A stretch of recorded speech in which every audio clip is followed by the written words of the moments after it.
Do you ever feel stuck? The alarm goes off and you think, is this really my life? Do you wish you could douse your relationships or your career or even your business with rocket fuel and throw a match on it? End the blah once and for all. They either launch or they burn up and you get to start over. I've been there and I see you. I'm Ben Walters, an entrepreneur, pastor, coach, and consultant. If you're ready to get unstuck and ignite your super pumped life or business, I'll give you the rocket fuel and the match. All you have to do is light it. Do you have a fancy title with a reputable company and great pay and benefits, yet you're bored and longing for something new? You keep suppressing these feelings and grinding on, but the restlessness persists.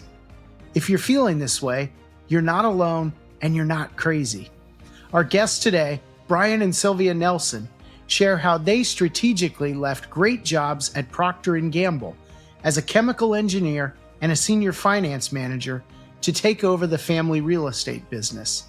And they also share why this decision has been great for their marriage, great for their family, and great for their overall happiness and well-being. Welcome, Bryan and Sylvia.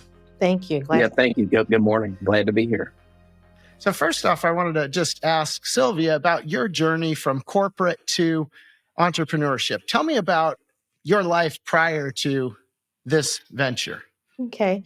I worked I'm a chemical engineer by training. And so I worked at Procter Gamble for 17 years in research and development, worked on toilet paper and Pampers also. And in the spring of 2012, there was an opportunity to leave. They were doing packages. And so we kind of looked at what we were doing in life. Our oldest was in the third grade, and Bryan also worked at P&G and said, this might be a good time for us to maybe do something different to allow some flexibility there. And Sure. and then coincidentally, Bryan's parents are in real estate, or were in real estate at the time, and so thought it would be a good fit. It's like maybe could work with them with kind of getting the knowledge from their 30 plus years in the business, and also have a flexible schedule there. Wow. So you jumped from chemical engineer to working with your in-laws in a private venture, huh? Yes. You're very brave. Yeah. Well, we'll unpack some of that a little bit later on the family side, Mhm. but that's very exciting. And what about you, Bryan? Because you didn't leave at the same time, right? You two. We didn't. I Okay. left a little bit longer, and that was. And so I left about 3 years ago, and so I have a finance background, and I worked Okay. at P&G across a number of different roles, and I got the opportunity to leave about 3 years ago through early retirement, and it's been a great transition. Wow, that's exciting. So was that intentional in terms of, as Sylvia, as you left, I assume you took a bit of a pay cut Mhm. to start this. And Mhm. so was it intentional to keep Bryan working at P&G where the salary was pretty steady and pretty solid so that you could kind of weather that storm financially? Because you've got children and children are expensive. So Yes. say Yeah. a little bit about how that was and how it worked into your overall family, your Yeah. immediate So family. it was deliberate. Bryan staying at P&G with the benefits. The other thing is that we also have investment properties.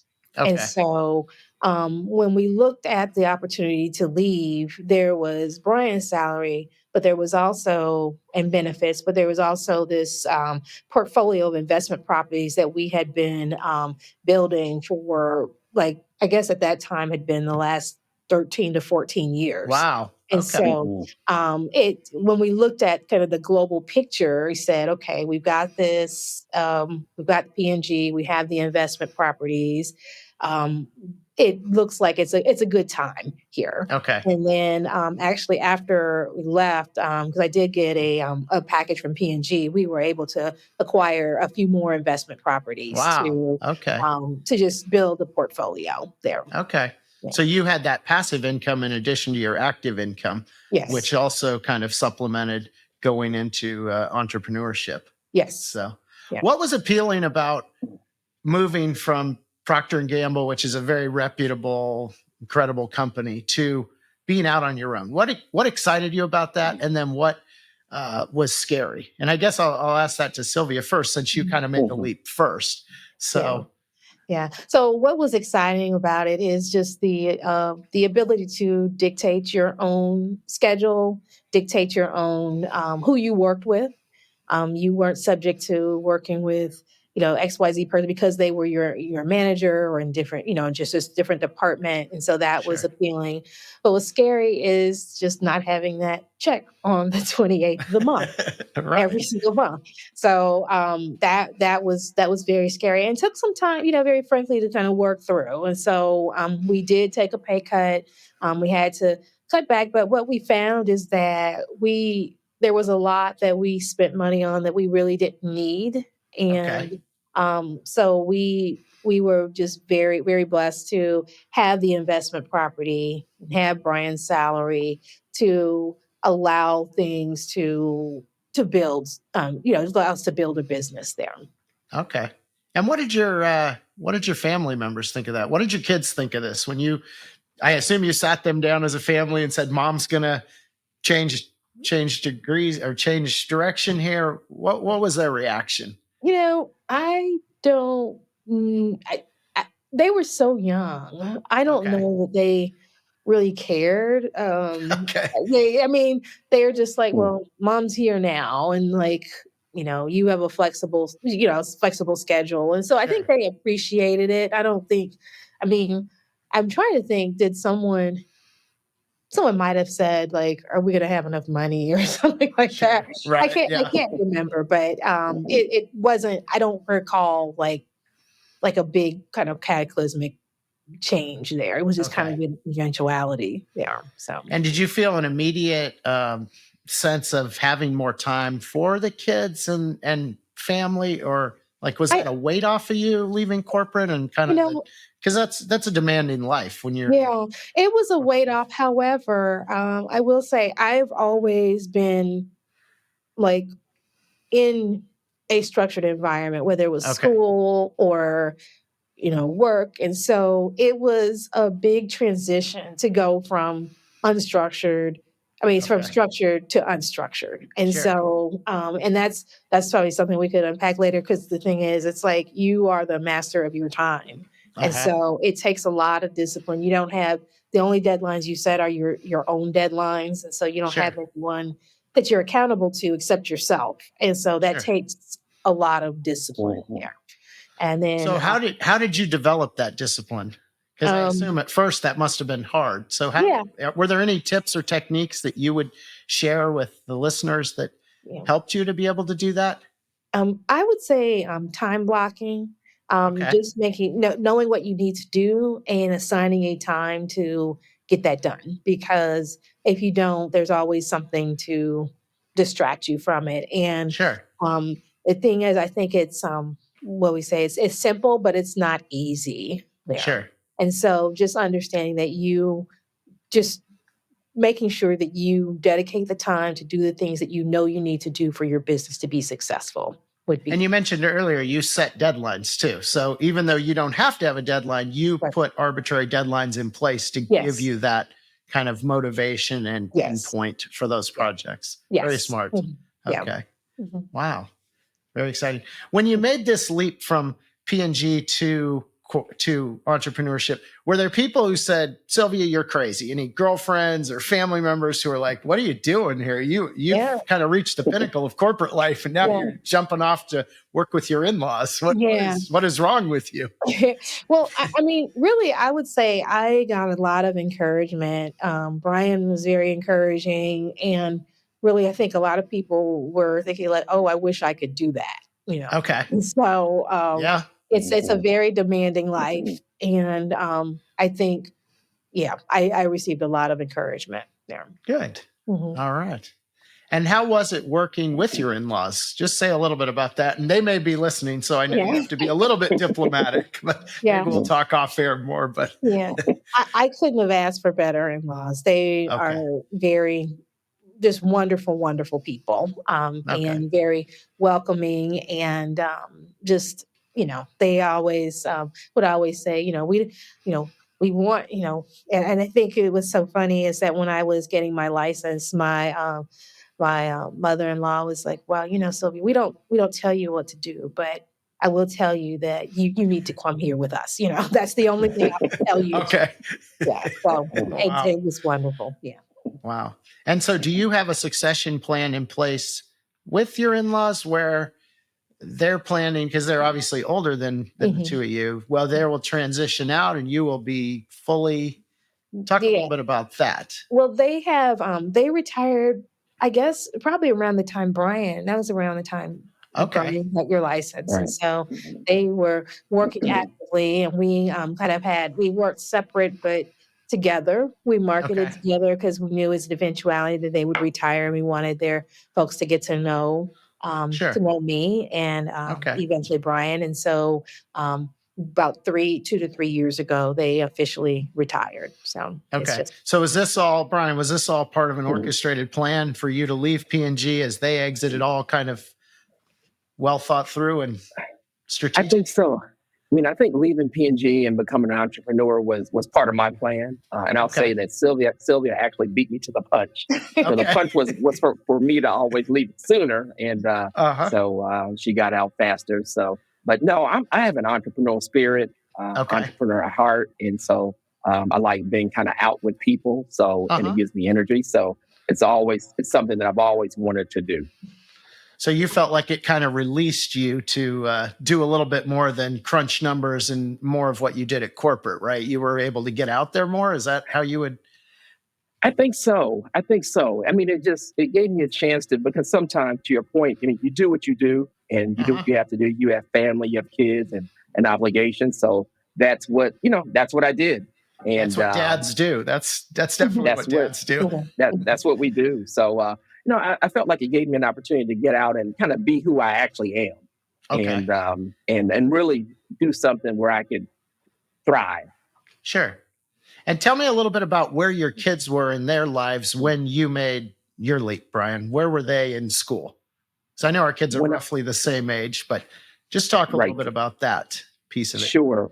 When I left P&G about 2.5 years ago, we had our oldest daughter was in college, so she was, I think, a freshman, Alexandra, and Uh-huh. then our middle daughter, Gabrielle, was a senior in high school, and Okay. so it gave me a chance to really spend that last year, with her and Yeah. engage, and so it was just great time. Wow. That's awesome. That's an interesting consideration, though, is just having that time with the final kid. Because I know in Hmm. my own story, I had a business that it was just grinding me. And I finally made the Hmm. decision after two were already gone, but the last one was still at Hmm. home. And going into that senior year, I said, I'm done. Let's Yeah, enjoy that time. Because boy, it goes quick, doesn't it? And it does. then they're off, and there's the two of you. So, Mhm. Yeah. Hmm. which I guess is a natural segue to talk a little bit about how you navigate working together and marriage and family, and just talk about that as Brian came on board. Did you guys have discussions about your roles, and just share a little bit about that part of the journey? Yes. We didn't. So we kind of, I think we'd say we probably kind of took our roles in the marriage into the business, Okay. and it it we had some bumps along the Okay. way. Um, and Say more about a couple of the bumps. I think it was more assumptions. Like he assumed I was going to do things. Like there might be things that I might have done in the household that we assume, and I assumed that he was going to do things, Uh-huh. and we just, things may not have gotten done. And so it was like, well, why didn't you do it? Well, I thought you were going to do it. Uh-huh. Also, because I've been in the business for 10 years. At that time, I'd been in the business for 10 years, and he was new. I Uh-huh. think that there might have been some things that I assumed. It's like, well, like, why don't you know this? And it's like, well, he's new. It's like, why Sure. would he know this? And Right. so I learned to be more patient, I'd Okay. say, with him, and just allowing him to, just grow as he is going to grow as an agent. And yeah, so, and Was then, there an assumption on your part that he would handle a lot of the finance and the numbers and the budgeting and that kind of thing that he'd done in corporate life? Yeah. And was that, because it sounded like you kind of wanted to get out of that, Bryan. So was that a sticking point at all where you're like, hey, wait a minute, I don't want to do that. That's why I left P&G. Yeah. Well, I mean, not really, just because I do the numbers at home. So, so you do the numbers. Yeah, I okay, do. So you guys are reversed. Yeah. Wow. So he Okay. do the numbers at work. I do them at home. So that was Okay. why. I think it was just a lot of the it's, just as far as like working with clients and how you have two people, it's like I was used to being the person that worked with clients. Sure. And then now it's him and both of us. And so sometimes we kind of have to figure out, well, who's going to take the lead on this client? How are we going to communicate? And so I think that's the thing that we've learned the most. And then also, just this, you had mentioned, with work and also at home, because we have our third daughter who's still there. And so she, when Bryan left, she was probably in the ninth grade. And so it's been it's been good for him to, be with her also for both of us. And so now that's with her being the only one at home and both parents having an entrepreneur, she gets a lot of attention, some which might be unwelcome, but yeah, that third kid is like, yeah, go do something else, mom and dad. Yeah. So is she a senior now this year? She'll be a senior next year, so she's a junior. Okay. Yeah. Okay. Perfect. Yeah. So more times for games and just all of her activities and stuff like that. Wow. Yeah. So do you guys have hard and fast rules about like talking about clients? Does that stop when you leave work, or does that continue around the dinner table or on the couch as you're watching TV in the evening? Yeah. Do you have rules on that, or is that just part of holistic all the there's how do you talk about that? Yeah. Well, I think that's a great suggestion. We don't have rules, and so it just kind of, there's really not a lot of separation because we have the real estate sales business, we have the investment business, and it's just raising a family. It's just kind of all encompassing, and so there's not a lot of separation there. Okay. And is that nice, or is that a little bit of frustration with that? Because you can't check out. Like at P&G, you can kind of check out, although high-level corporate jobs tend to bleed into our personal lives, but not in the same way entrepreneurship does. So, I think it's hard to check out because everything kind of revolves around it, and sometimes you have things that need to be taken care of outside of work. And I think one of the questions you had is like, what's the hardest part of it? I think that's the hardest part because, you're working with people and it's not like it's toilet paper. These are like people and people's lives. And this is our business. So we try to, we have a lot of conversations about like what people need, how can we help them? And it becomes more of because we care about the people. And so, it's a lot of real estate. A lot of real estate and a lot of people, really. I mean, it's less about I'd say the rental properties might be about like the buildings or something, but there's people in those rental. Yeah, there are people in those rental properties. Ultimately, that need something fixed or want to sign a lease or want to leave the lease early or all kinds of stuff behind that. But wow. Okay. So there is a lot to that for sure. So talk a little bit about the rental properties and how you've built that up over the years and kind of what that entails now, like how many units and, what percentage maybe of your overall income does that encompass? Just say a little bit about that. Because I think a lot of people have also thought about, boy, if I can't jump out of corporate, maybe some passive income is the way to go. So share some lessons, maybe some cautionary tales about passive income through rental property. Okay. Yeah. Well, I'll start. You can hop in there, Sylvia. So we started investing, when I started with P&G and just did a little bit at a time. The first investment property that I bought was a 2-family that I lived in, rented out the other half. And then after that, just kind of every couple of years continued to add on. And then our running joke is that when we first got involved in investment, Sylvia hated it. Really? She could not figure out like why I was doing this, why I even cared about it, and wanted nothing to do with it. And so, Really? Wow. yeah, so so I'd say, and not until she left P&G that she started getting more involved and kind of digging into the numbers. Again, she's taken on the role as kind of the finance person and understanding kind of how things work, and really did a lot, I would say, to add to the business. And so I took it kind of to a certain point while I was at P&G. But when she got involved, she was able to really kind of dig in and just kind of unlock some potential. There was a lot of potential there, and we were able to do a lot more as she got involved. So how do you I'm asking you this, I guess, Sylvia, but how do you unlock more potential in rental properties? Is it upgrading the buildings? Is it raising rents? Tell me what's involved with maximizing that investment. All of the unlocking the potential, as Bryan said. Yeah, all of the above. I think, when Bryan wanted to do this and I didn't, I mean, he and I think in our he's more the visionary. I'm the execution. So he's like, okay, I know I want rental properties and we need to do this. And so, we had the base to start in. And so it's like, when I got in, it's like, these people may not be good fits for what we want to do.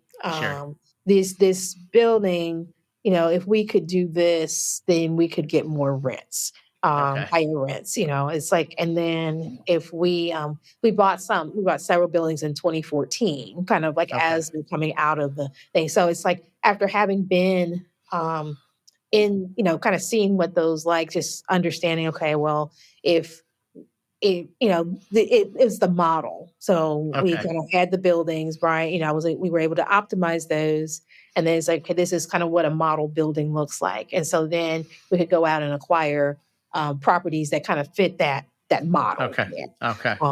And so right now, I'd say we have about 64 doors. And so that's quite a portfolio. Yeah. So it's over about 15. We have a mix of duplexes, a house, a couple condos, and some 4 families, and some larger, like a 9 and 11 unit buildings. Wow. So, yeah. So have you then built up a team to be able, do you have a team of leasing agents and, property managers who take care of, breaks and emergency calls? Have you created a team, or is that all third-party outsourced? How do you handle the nuts and bolts of that business? I guess go ahead, Sylvia. I was just going to go ahead, Bryan. Yeah, I was going to say we handle. We figured out ways to kind of optimize, so we still handle all the screening. But to your point, we have a good network of contractors, so a team that we can rely on to do all of the work and take care of the properties that we want them, how we want them handled. So so we've been able to, I think, drive efficiencies and automate. Yeah. And is there a level where you hit economies of scale, like where it's like grind up to a certain number of units because it's harder to get those trusted vendors? But once you get big enough, they know there's a pretty big book of business, so you can really kind of count on them. Is there, or was it just? I think we are fortunate right now to have a good group of folks that we can work with. They're smaller independent contractors. I say we've had our share of not so good people to work with. Sure. Yeah. We've been taken a few times. I mean, this has been 25 plus years of learning people there and just kind of knowing what questions to ask, being clear. So it's been a learning. It's been a learning. Yeah. Do you transition tenants who are in your rental properties to home ownership? Has that been anything that you've worked on, or is that these are separate businesses and never shall the two meet? How does that work? Yeah, we have not done that, but we've had a lot of conversations about that. But ultimately, that's what we would like to do. That's kind of the goal. We've all done one. It was there was one person who she rented from us, and then we stayed in touch, and then she ended up buying a house. Oh, that's exciting. Yeah. I bet that felt good. Yeah. Wow. Yeah. So any tips for those who might think I want to go into rental properties? Just two or three things to maybe be wary of or excited about, what advice would you give someone else who was 25 years ago thinking about this that you've decided to do and have done well? I would say the best time to start is now. Okay. Because I think people can think about it. Interest rates are high, prices are high, or whatever the situation is. But over time, real estate appreciates at Sure. 4 to 5% a year. And if you're in it for the long haul, start now, because tomorrow, you could have built 5% equity.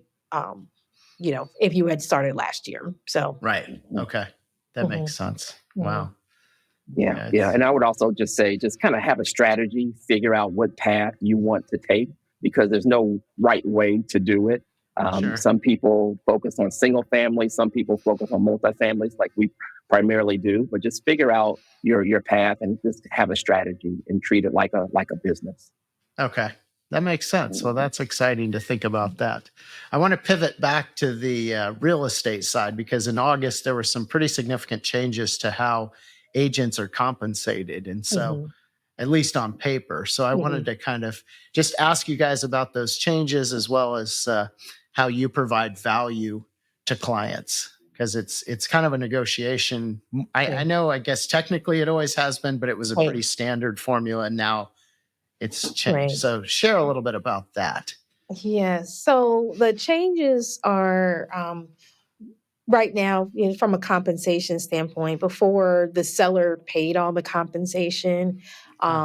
Now the buyer is required to pay compensation, and that compensation is negotiable. Okay. We believe that we provide the value that is worth the compensation.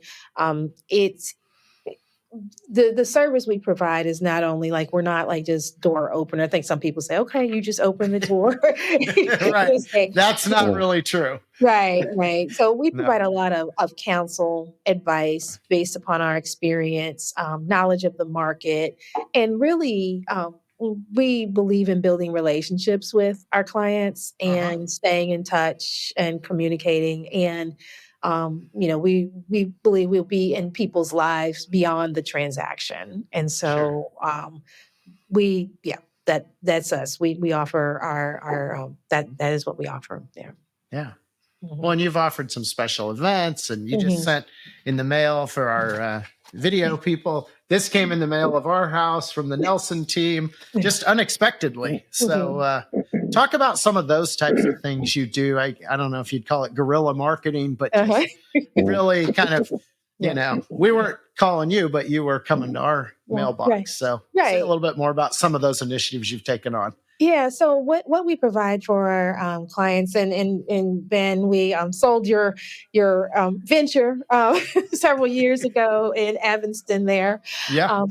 So we provide a review for your real estate holdings, and so it's just like you go to.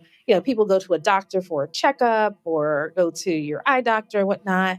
Believe in you, like you monitor your financial portfolio. Your real estate is part of your financial portfolio, and so believe you should just understand. People will check Zillow, and some people may be curious or whatever, but we offer professional overview of your real estate holdings. So that's one thing. Yet the other thing we do for our clients every year, we have a client appreciation party. It's a happy hour. It's just, open, just a time for us to just say thank you for all the people who have supported us in the past. We do believe in relationships and the value of relationships. And so we just try to really stay in touch and kind of just understand what is going on with folks so that we can offer any advice. We're fairly connected with contractors and in the Cincinnati area. So we can, there might be something even outside of real estate that we can offer you just because we know somebody that's in the industry. And so we, like, our clients aren't just, they're not transactions. They're people, and we believe in the power of people. Oh, that's awesome. What advice do you have for buyers right now who maybe are kind of discouraged because interest rates are high and just feeling like, oh, I'm never going to achieve the dream of home ownership? What techniques or what encouragement could you offer them? Yeah. I think that there are a lot of programs out there for first-time home buyers, a lot of grant programs that are available. There's an OFA where they offer like a low down payment and some forgivable grant money. Okay. So I'd say just start the research. I know it may seem daunting, but as I said earlier, it's like the best time to buy is today because Sure. if that's something you ultimately want to do, we don't foresee prices going down because right now prices are going up because there is a higher demand than there is supply of houses for sale. And Okay. everybody remembers their basic economics that Sure. it's supply and Supply demand. and demand. It's Yep. supply and demand. Got And to have so those two curves, right? exactly. And so demographic changes in the country, there are just more people that are Sure. not only more people, but more people demographically. This generation is kind of I think it's let's see, the baby boomers and Gen X was lower than the millennials. There are just more of them. And so Sure. people are just more people buying fewer homes because in the 2008 builders stopped building Sure. homes. And so Yes. for that supply to come back is it's going to take years. And so I'd say just Okay. get out there. It may be daunting, but over time, I mean, that is one of that's the most secure ways to build wealth. And Sure. so instead of paying somebody else's mortgage, you can pay yours and be building equity. So, Well, and rent prices have Mhm. risen mhm, dramatically over the mhm, last post-pandemic. So is right. that also driving buyers to say, "Hey, I'm going to stop paying Mhm, 2,000 or mhm, 2,500 or 3,000 on right. rent if I can Mhm, spend that much or maybe even less on a right. mortgage and be able Yeah. to get some tax advantages and build that long-term equity?" Is that Yeah. a Yeah. selling point for you as well? It is a selling point, but I will say frankly, like right now with where interest rates are and where prices are, sometimes people are looking at paying more, more for out of pocket Uh-huh. than they are for rent. And so it's helping people understand. It's like, okay, I understand, obviously people have to stay in their budget, but Sure. it's like it's a long-term thing. And so there might be some, I might not be able to do everything that I want to do. We don't want anyone to be house poor, but just Right. because it's Right. more doesn't mean it's it's too much. And so just, people just being comfortable with where they are. And we never want anyone to buy anything they're not comfortable with, but just, you look at young people like over time, it is worth it to be able to do that. Okay. And if someone was thinking about selling maybe in the next year or two or three, what services do you offer them to kind of get them ready to maximize that transaction? What do you do with a potential seller to help them get ready and do their thing? Yeah. What I'd say for a seller, sometimes sellers don't contact us until like, oh, they feel like, oh, well, I don't want to bother them or what Right. they do, or they think, oh, I know everything that there is to do. And so what I'd say is just call us sooner versus later and Okay. can just walk through and kind of tell you what needs to be done and then what's worth it. Because a lot of times things that sellers think are important may not be So they important. don't get the return on investment They that don't they get the might return think. on investment, And you have a real good idea about Yeah. what does have a Yes. high ROI, which is Exactly. Exactly. Because a okay. lot of things you may think do, it's like, no, or No. even things like, I mean, people talk about like kitchens and bathrooms. It's like, well, why remodel the kitchen for somebody else to come in? It's like, it, I don't know that you'll get the return on the investment. I mean, it might Okay. make it sell for more, but, so it's Yeah. just being able to talk through those things and kind of see what the seller wants to do and kind of how we can best be of assistance. And then we've kind of pulled back a little bit from it was pretty sellers market was really hot, really crazy where people weren't even on the market and they were Mhm, getting multiple bids over mhm, asking, no inspection. mhm, So we've pulled back from that a little bit. So how do mhm, you I mean, what do you say to sellers who are a little bit discouraged cuz mhm, 2 years ago you could just throw it out there and it was gone and mhm, now maybe the lead time's a little longer. What do you say mhm, to those folks? mhm. Yeah, I mean, I would say I think it's still a really active market, so it's still Okay. a seller's market there. Okay. Not as I think maybe as as it was a couple years ago, but still very active. Mhm. Okay. Yeah. And I would say that one thing that's happened is it's like everyone's seeing things, oh, well, I've got this house and it's going to be no inspections, going to sell like that. And then they end up pricing it too high. Okay. And so what happens is that they might be ahead of, or maybe they feel like, oh, I don't have to do anything. So the thing is, Okay. people want houses in good condition, priced well. Sure.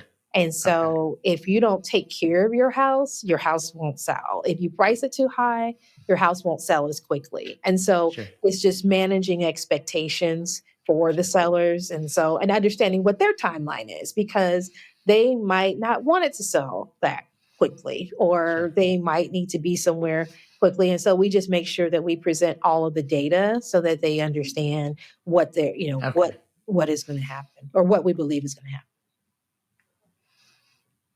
Sure.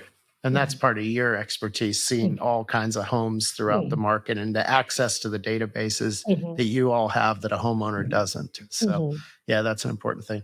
So it seems like a lot of sellers think the house, maybe their house, because of the sentimental attachment, is worth more than the numbers would say at times that it is. Is that true? Yes, that is. And I think that is true in a number of cases. Yeah, that is. Yeah. Okay. But I also think that that they're when the house is ready to sell, it will. Sometimes I think sellers they say they want to sell, but they may not be ready to sell. And I think when the house is ready to go, it will go to the right person. So yeah. So there's a psychological. When you're selling a long time, it's not a house, it's a home. Once you've had memories there and that kind of thing. So you help the sellers through that process as well, the more human side, right? Yes. Okay. And that's tricky for sure. Yeah. That is really tricky. Yeah.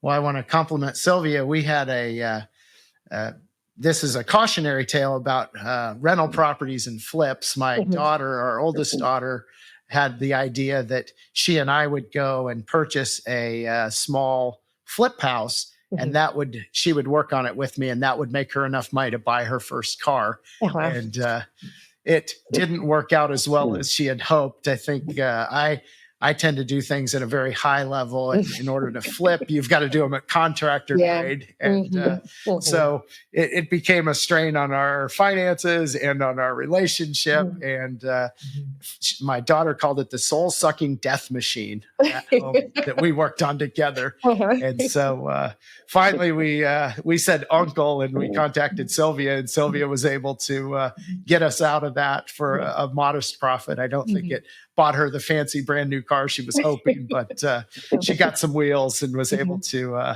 learn a lot of lessons from that. So I just want to say thank you for that and appreciate that.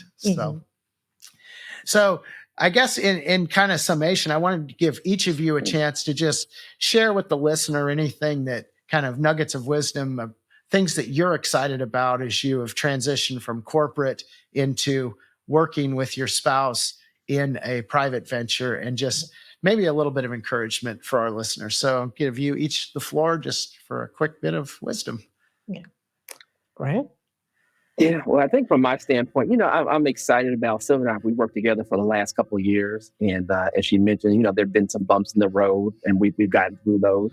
But I'm excited about just the possibilities and kind of where we can take this, just from a business standpoint, but then also in terms of our relationship. It gives us a lot of time to spend together, and I think we've grown together, and it's been a nice ride so far. So I'm excited about the future there. Yeah. Nice. What about you, Sylvia?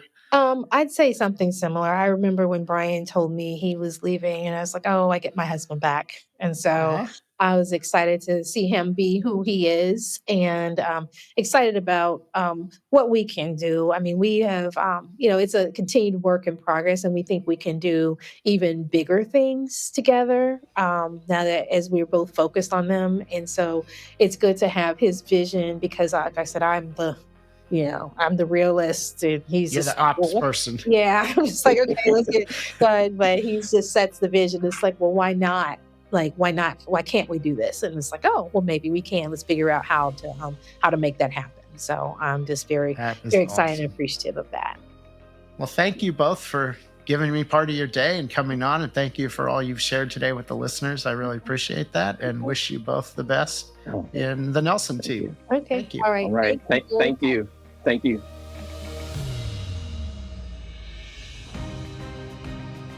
Thanks for joining me today on the Super Pumped podcast. If you enjoyed today's show as much as I did, I have 3 quick next steps for you. First, subscribe on Apple Podcasts, Spotify, or YouTube to make sure you don't miss future episodes. Next, leave me a review in your podcast app and tell your friends about the show so others can find and benefit from the Super Pumped community. And finally, to put the ideas from today's show into action, visit us at superpump.com to view the show notes, book a complimentary consultation, or take our free business launch readiness assessment. Keep well, and I'll see you next time.